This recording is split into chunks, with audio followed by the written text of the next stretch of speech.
आगामी विधानसभा निवडणूक ही आता जसजशी जवळ येते तसतशा रणनीती आखायला पक्षश्रेष्ठींनी सुरुवात केली आहे।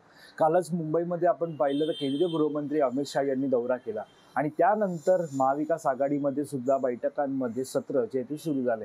विशेषतः जर पाहायला गेलं तर महाविकास आघाडीच्या बैठकांचं सत्र जे ते खरं तर मागील 3 दिवसांपासून कंटिन्यू सुरू आहे। सोमवारी सुरू झालेलं बैठका या आजही कायम आहेत। सोमवार, मंगळवार आणि आजचा वार बुधवार या 3 दिवस सतत मुंबईच्या ट्रायडंट हॉटेलमध्ये महाविकास आघाडीच्या बैठका ज्या आहेत त्या पार पाडतात।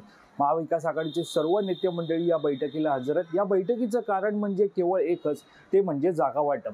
आता जागा वाटप नेमकं कसं असणार आहे, जागा वाटप कसं होणार आहे, या जागा वाटपामध्ये कोण सरस ठरणार हे सुद्धा पाहणं महत्त्वाचं ठरणार आहे। कारण ज्या प्रकारे आपण लोकसभेचा निकाल जर पाहिला महाविकास आघाडीचा, तर सुरुवातीला लोकसभेमध्ये महाविकास आघाडीने आपले उमेदवार जाहीर करत रणनीती आखायला सुरुवात केली होती आणि त्याचाच फायदा महाविकास आघाडीला लोकसभेमध्ये झाला सुद्धा।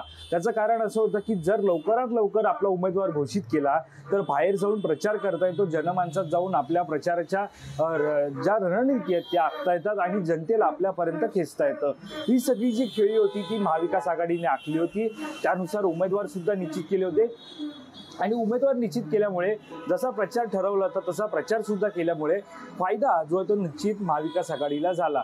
आता हे झालं लोकसभेचं। आता लोकसभेनंतर विधानसभेमध्ये सुद्धा अशाच प्रकारचा फॉर्म्युला महाविकास आघाडी ही तयार करणार असल्याचं सुद्धा म्हटलं जात आहे। आता हा नेमका फॉर्म्युला कसा असणार आणि नेमकी महाविकास आघाडी कोणती तयारी करते हे सुद्धा आपण थोडक्यात जाणून घेणार आहोत। आता मागील 3 दिवसांपासून सातत्याने महाविकास आघाडीच्या बैठका पार पडत आहे, मात्र या बैठकांमध्ये जवळपास 210 जागांचा जो प्रश्न होता तो सुटलेला आहे। 210 जागांवरती महाविकास आघाडीच्या सर्व नेते मंडळींचं एकमत होताना पाहायला मिळते। आता पेच राहिलाय तो केवळ 78 जागांचा।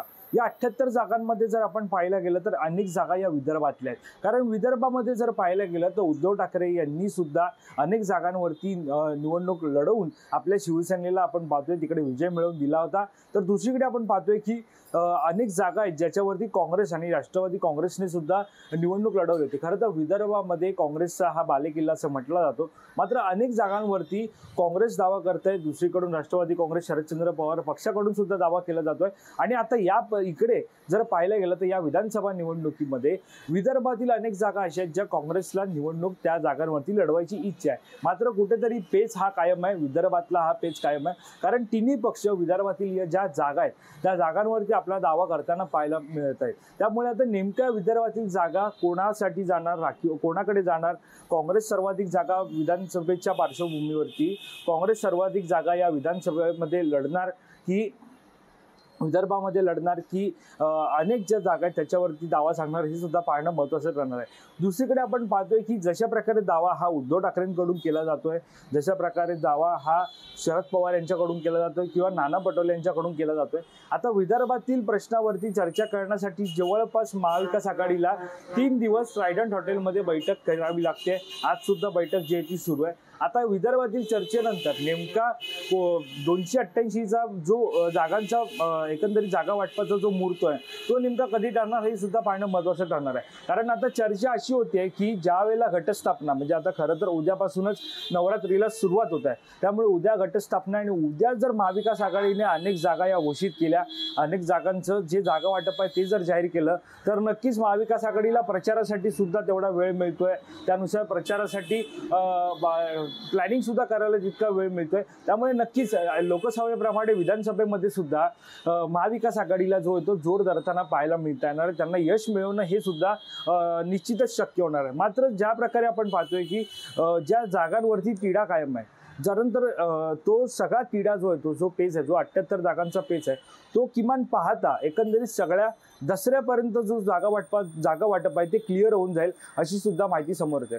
त्यामुळे जर दसऱ्यापर्यंत जर जागा वाटपाचं फॉर्म्युला जो आहे तो एकंदरीत क्लिअर झाला, जागा वाटप सगळी पूर्ण झाली तर नक्कीच प्रचार करून महाराष्ट्रामध्ये विजय मिळवणं हे महाविकास आघाडीला शक्य होणार आहे। मात्र दुसरीकडे आपण पाहतोय की आता महाविकास आघाडीला कोणत्याही परिस्थितीत महाराष्ट्रात विजय मिळवता येऊ नये यासाठी महायुतीने सुद्धा प्रयत्नाला सुरुवात केलेली आहे।